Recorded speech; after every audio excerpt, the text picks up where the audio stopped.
the idea of toxic masculinity, this is nothing new in the cultures, are the ideologues' attack on toxic masculinity. That's been going on for 10 years now. It was the whole push behind, the even movements which seemed like to sort of an innocent bystander or somebody just kind of tentatively looking into it. But something like the hashtag Me Too movement, right? Yeah, sexual awareness, raise awareness about it. That's great. People, victims speaking out. Sure, that's great. That's great. But then what did it become? Then it shortly became, oh no, this is just for women, guys. No, if you're a man, you need to shut up and listen. And then, so men who'd been sexually harassed, they weren't allowed to be a part of it. And then remember, believe women. So all a woman had to do was just speak up and accuse anybody of sexual harassment, and she was just shut up. You believe her no matter what.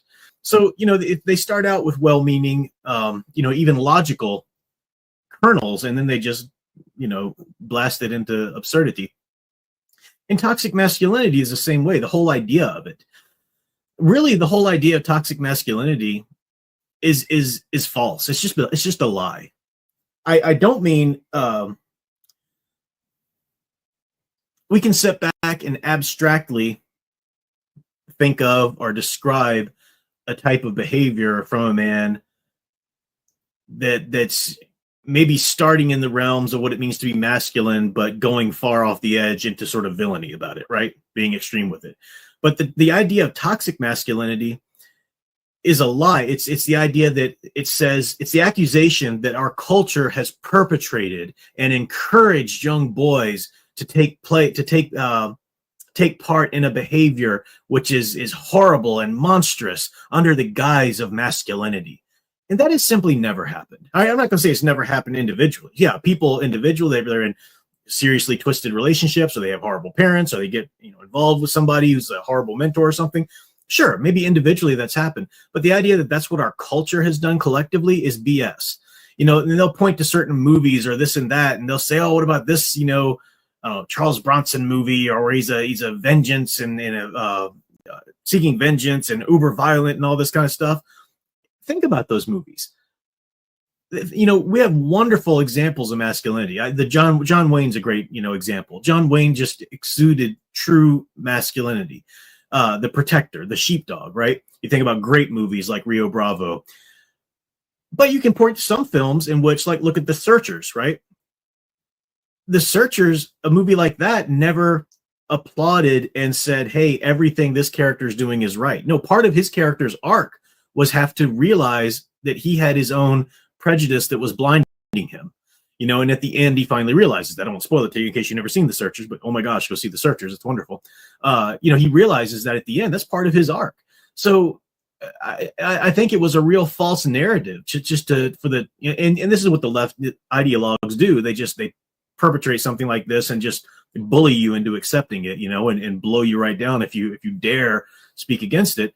But the notion that, our stories and culture, they've really perpetrated this horrible toxic masculinity and encouraged young boys to take part in it, that's simply not true. It's simply not true. If you found an example of a character that was, exhibiting the traits they would call toxically masculine, the movie itself probably most likely isn't actually applauding that behavior. It's part of their arc probably to move on behind that or something. Or it's a type of genre, like a Punisher movie or something. No Punisher series or movie has ever been, hey, this guy rocks, be like him. No, the Punisher, Frank Castle, has got enormous issues. He is suffering every day. He is not a character. It's fun for the viewer to experience a little catharsis, right? Because we in civilized society know we can't just go take a machine gun and blow away people who, wronged us here and there or whatever.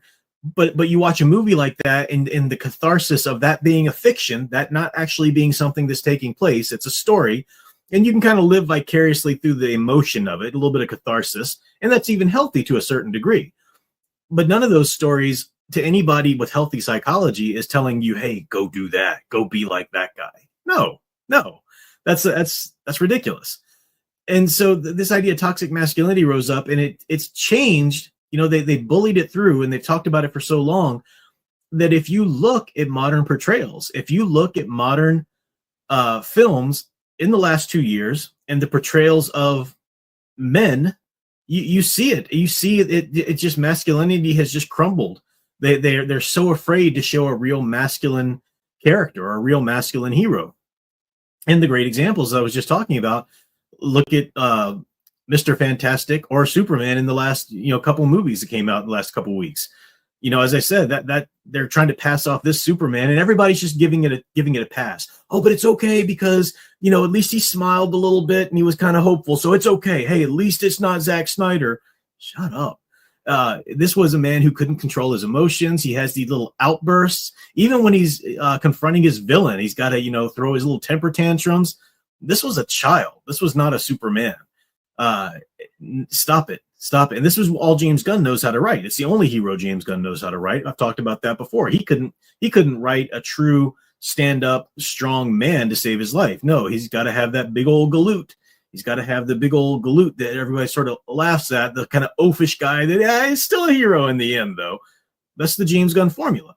I don't follow Fantastic Four as much, as I've said before, but just look at Pedro Pascal's actions in the media. Look at how much he has bullied anybody who disagrees with his politics. And not just people who, actively speak out against his movies, but anybody. That's not a man. A man wouldn't be afraid of an opposing idea. But he's afraid of it. So he's got to go out and insult and bully it down as much as he can in public. This isn't manhood. But Darth Enigma, $20. Thank you so much. Appreciate that. He said, my mom was a victim of domestic violence and abuse by her ex-boyfriend. These ideologies like to use it as a platform to say all men are bad and evil. You're right. You're absolutely right. And I'm glad you brought that up because, again, and they treat you, if you point out the problem with this message, they act like suddenly you're on the side of the abusers or you're just an enabler of abuse. What? No, we're saying that real men stand up and protect people from that kind of abuse. I mean, that's real. That is not a masculine thing to do, to abuse your power, to snap at people, to make them fear you in any way, to harm them as a means of control or that's not masculine at all. That's a child. That's a child lashing out with the physical strength of a man, but none of the emotional strength, none of the stability whatsoever. And but they act like you're one of them, right? You're just, you don't know it. My dear Sound Engraver for $2 said his tantrums made his suit look even worse. You're right.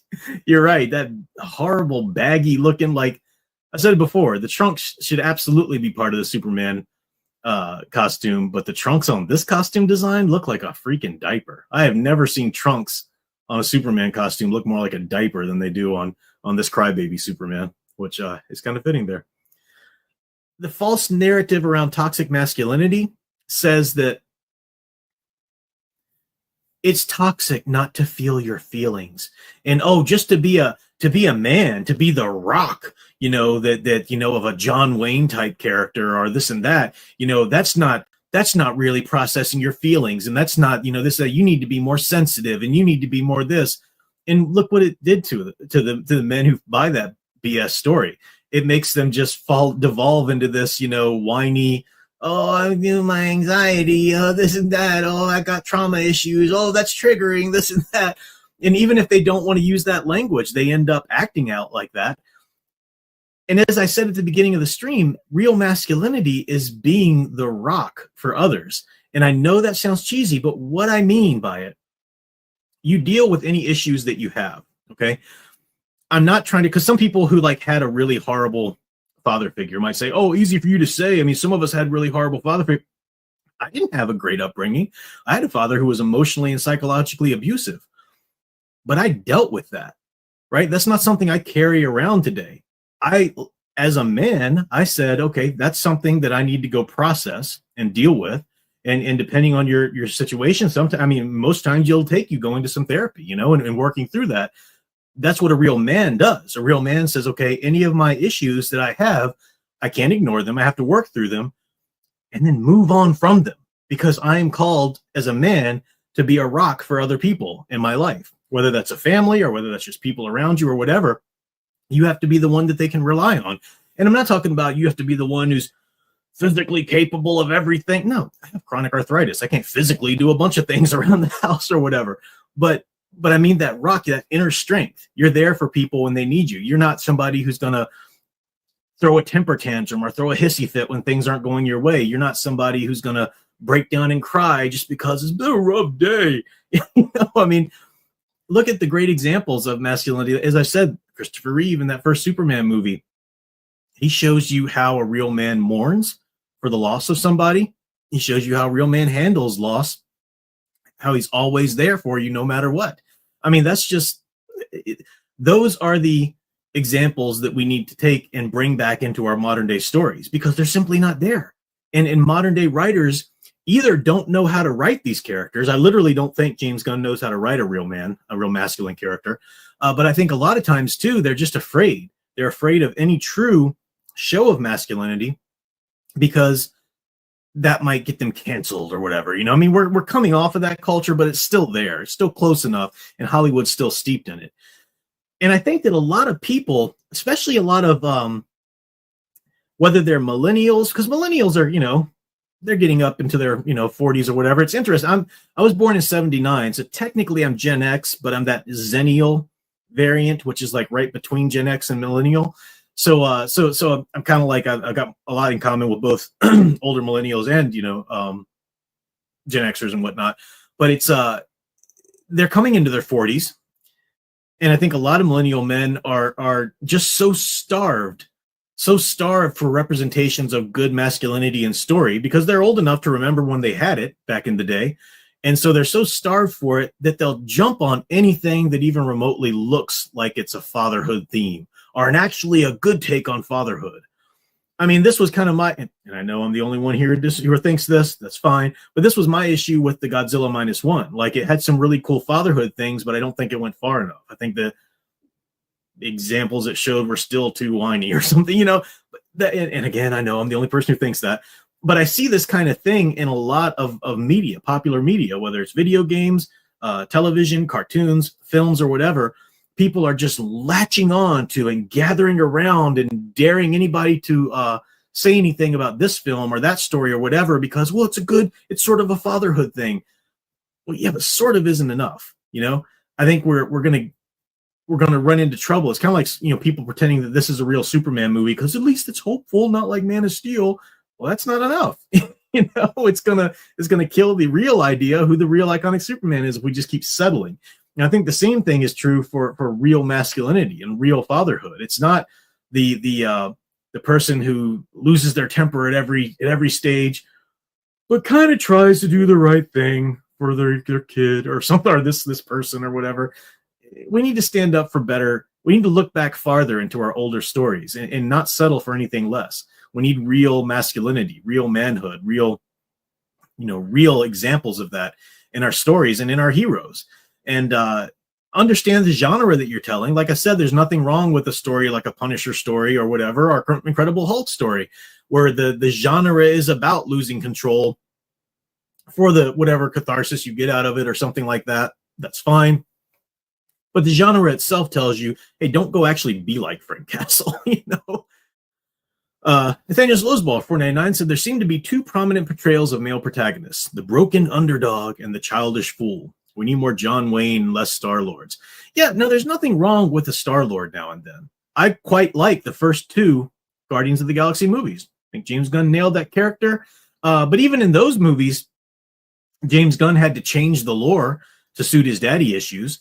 All right, Ego the Planet is not Star-Lord's father in the comics. That's not a thing. He changed that because he wanted the father, the biological father, to be a tyrant, an evil tyrant. I mean, this is the only story James Gunn knows how to tell. And he remade the whole Superman mythos into it too.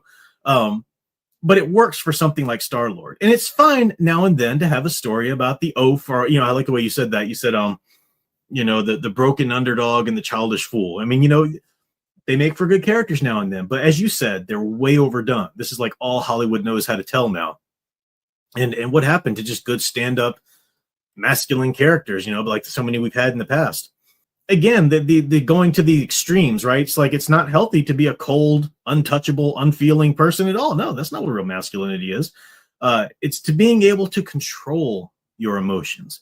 You know, I did the whole, when I was doing the heroic aspirations thing, I talked about Superman, you know, for example, of what real meekness is. People don't like that word meekness now because it sounds a lot like weakness.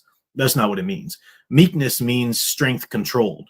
Meekness isn't, oh, I don't want to say anything, so I'll just let them, you know, roll over me right now. No, meekness is having the power to stand up, like in a story wise, let's just use literal strength, physical strength as an example, is having the power to stand up and crush somebody's larynx if they dare insult you, but you don't, because you realize that's not a proper reaction to that kind of situation. You know, a real secure in his self-worth and secure in his ideals or whatever man doesn't flinch when somebody's like, you're a blank cyst and a or whatever. Like, okay, have fun with that. Moving along, you know, the child, the one who's not strong at all, has to lash out at every perceived slight. Oh, that's my honor, that's my pride, or whatever, you know.